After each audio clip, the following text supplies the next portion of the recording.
Mesdames, Mesdemoiselles, Messieurs, rebonjour. Donc, je vais vous parler aujourd'hui de la sixième et dernière section. Je terminerai avec la Torah et le Talmud, car je vois que il y a des petits soucis au niveau des abonnements et au niveau des vues. Donc, il y a pas mal de soucis. Je l'ai remarqué, voilà, je veux terminer ce que j'ai commencé. Parce que j'ai toujours terminé ce que je commençais, toujours, dans ma vie, toujours. Voilà,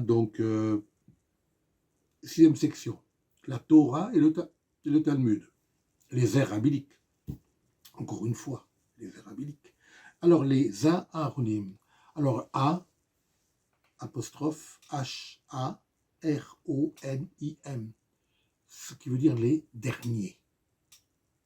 Les Rishonim veulent dire les premiers, bien qu'il y en a eu bien avant eux, bien avant eux, il y en a eu, mais on les appelle les premiers. Ceux-ci sont les derniers. Section 6, donc, les dernières. Alors, plusieurs événements marquent le début de cette période des Saharonim. Premièrement, l'extermination des communautés juives en Allemagne pendant la Grande Peste Noire, entre 1348 et 1351, et l'expulsion des Juifs d'Espagne par Isabelle de Castille et son mari Ferdinand d'Aragon, appelés les rois catholiques par le pape Clément VI. Non, pas Clément, Alexandre VI, pardon, Borgia, 1492-1503, qui expulse les Juifs d'Espagne en 1492. Et l'expulsion des Juifs du Portugal, 1697, 5 ans plus tard. Ensuite, c'est l'œuvre du rabbi Joseph Caro dont je vais vous parler. C'est le Shulchan Aruch, très important, 1565, 10 ans avant sa mort, qui est très très important, qui marque qui marque le début, des Aharonim. Et enfin, la naissance de l'imprimerie en 1452. Voilà, ça c'est l'événement qui marque le début des Aharonim. La tradition s'attache à ces plusieurs faits. L'extermination des communautés juives, l'expulsion des Juifs, le Shulchan Aruch et la naissance de l'imprimerie. Donc commençons avec les Aharonim. Bon, il y en a plusieurs là, il y a une dizaine à peu près que je vais vous citer, 10-12, qui sont importants à mes yeux. Donc le premier, c'est le rabbi David ben Zimra, né en 1474, décédé en 1473, à 99 ans, quand même pas mal pour l'époque. 15e siècle, pas mal du tout. On l'a appelé le Radaz, R-A-D-H-A-Z. Il est friand de halakha, il est friand de Kabbale. Il travaille beaucoup la Kabbale, énormément la Kabbale, beaucoup. Ensuite vient le fameux juif rabbin, Joseph Caro, le grand Joseph Caro, le rabbin Joseph Caro. Alors il est né en 1488 à Tolède, il est décédé à Safed en 1575. Donc il naît à Tolède, il va, on le retrouve à Fès, non plutôt à Salonique, à Fès, et il se dirige ensuite vers Safed, vers la Galilée, où il prend la direction d'une yeshiva. Alors c'est un grand personnage, il a écrit plusieurs bouquins, dont 3 principaux.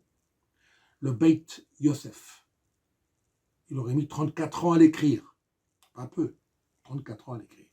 Remarquez là, il est décédé à 99 ans, donc il avait le temps. Ensuite c'est le Shulchan Aruch. Alors là, dans le Shulchan Aruch, il décortique tous les enseignements des Rishonim, ce qui est intéressant quand même, décortique tout cela d'une façon impeccable. Et le troisième, c'est le fameux Kesef Torah. C'est un commentaire du Mishneh Torah de Moïse Maïmonide. C'est quand même pas mal. Donc ce fameux grand ouvrage qui marque le début de la période des Aharonim, c'est quoi? C'est le fameux Shulchan Arouk, pardon. Le troisième, c'est le rabbin Lévi Ben Habib, 1470-1541. Alors lui, il est intéressant parce que bon, il naît en Espagne, on le retrouve à Salonique, puis finalement à Jérusalem, où il devient le grand maître de Jérusalem. Puis ensuite les Ashkénazes. Les Ashkénazes. Ce sont des juifs, des rabbins d'Europe de l'Est, hein, les Ashkénazes. Donc le rabbin, on a d'abord le rabbin Akiva Eger, E-I-G-E-R, et le rabbin Arielaïs Hacohen, H-A, grand C-O-H-E-N. Alors il parle beaucoup de la tradition espagnole, de l'école espagnole, ce qui fait que l'école espagnole est la tradition entre elle-même et l'école de la tradition lituanienne. Intéressant de le savoir.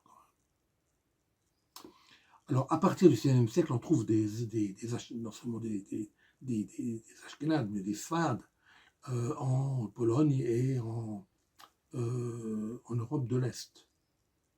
Alors, le premier, c'est le rabbi Yehuda Levi Ben Salel, le Maharal de Prague, grand kabbaliste, très grand kabbaliste et exégète de la Torah et des Midrashim. Midrashim sur les comparaisons bibliques. Ce monsieur est né donc, il est né quand en 1512, il est décédé en 1609. Puis ensuite le rabbin Moshe Isoulen, I-2-S-U-L-E-N, 1530-1572. Né également, il est né en Espagne, on le retrouve également en Europe de l'Est. À partir de l'expulsion des Juifs d'Espagne en 1492 par les fameux rois catholiques, Isabelle et Ferdinand, les Juifs ont été obligés de partir, de laisser tous leurs biens, etc., et de partir avec ce qu'ils pouvaient. De l'argent de poche, quelques meubles par-ci par-là, et les enfants, et voilà, la femme, etc., ils partent tous. Ils partent tous vers où? Beaucoup vers l'Est, vers l'Europe de l'Est. On les retrouve vers l'Europe de l'Est, beaucoup. Alors là,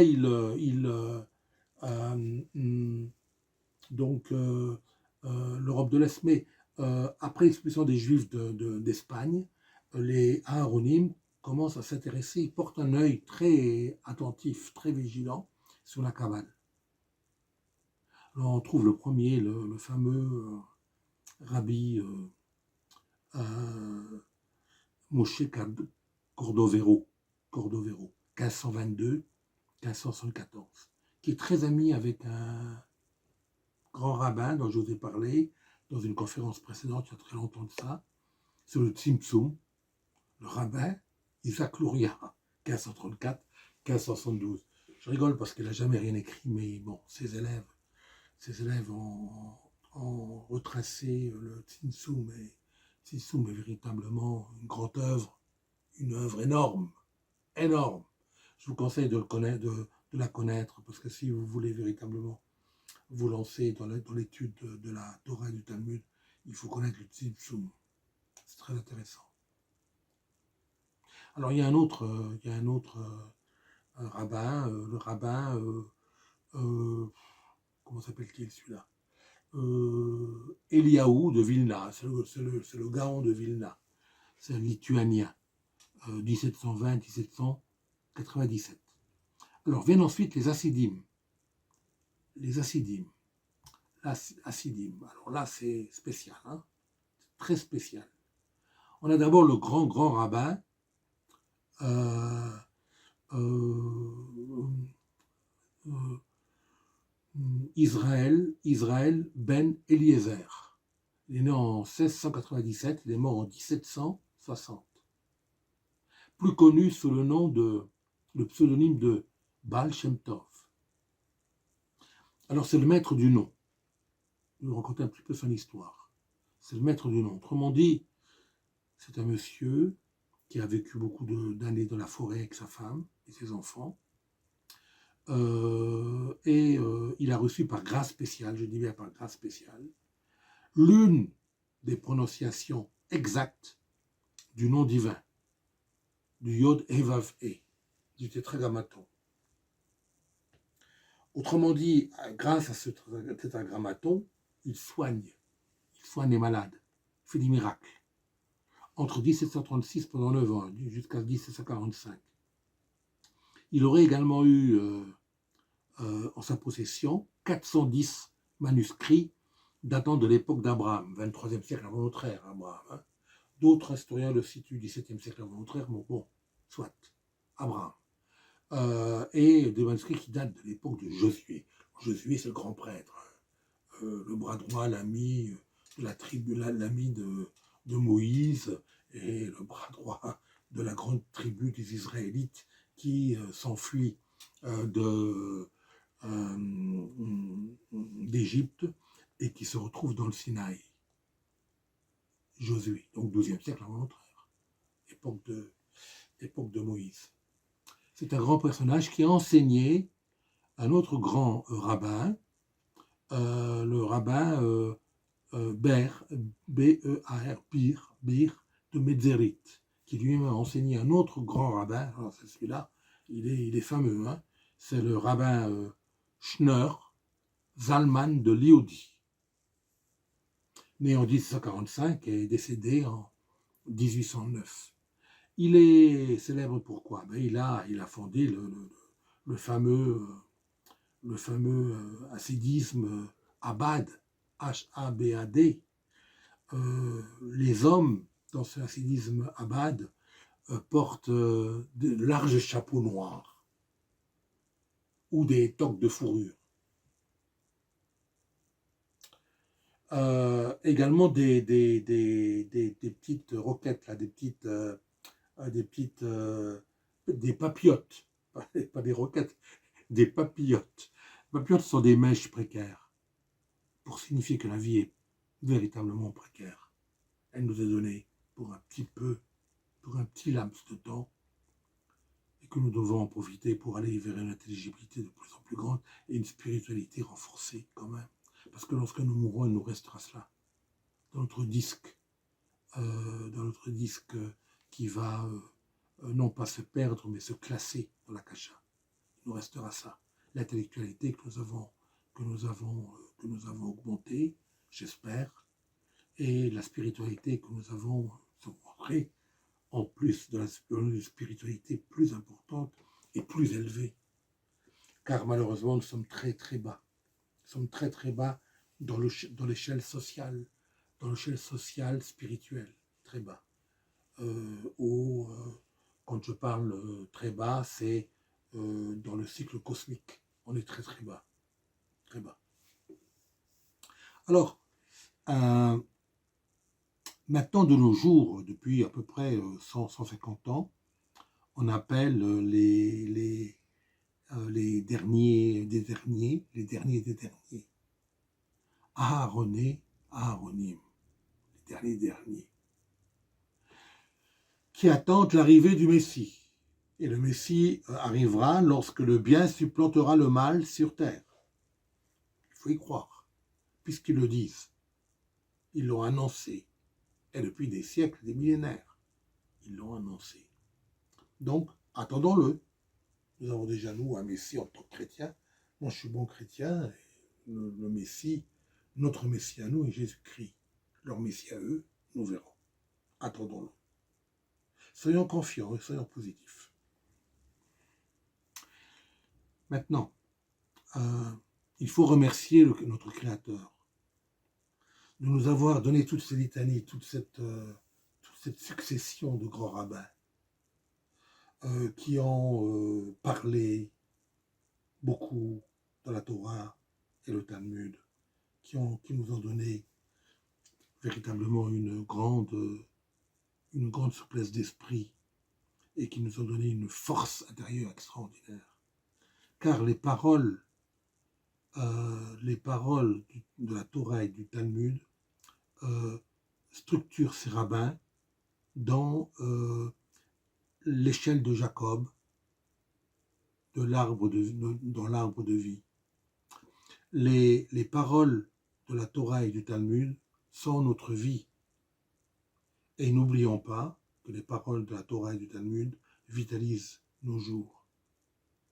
Quand vous travaillez le Talmud ou la Torah, quand vous entrez dans les Écritures véritablement, hein, non pas toutes les périodes rabbiniques, etc. C'est très intéressant. Hein. Bon, c'est pour cette raison que j'en ai parlé. Mais lorsque vous entrez véritablement dans l'étude, dans la compréhension de la Torah et du Talmud, vous êtes véritablement fasciné.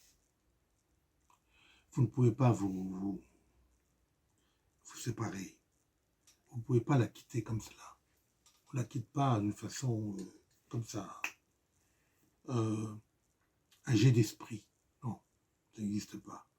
Il y a des entités autour de vous qui travaillent et qui vous aident à grandir et à ouvrir de plus en plus votre champ mental et à agrandir votre champ mental. Merci, ce sont les dernières paroles que je voulais vous dire.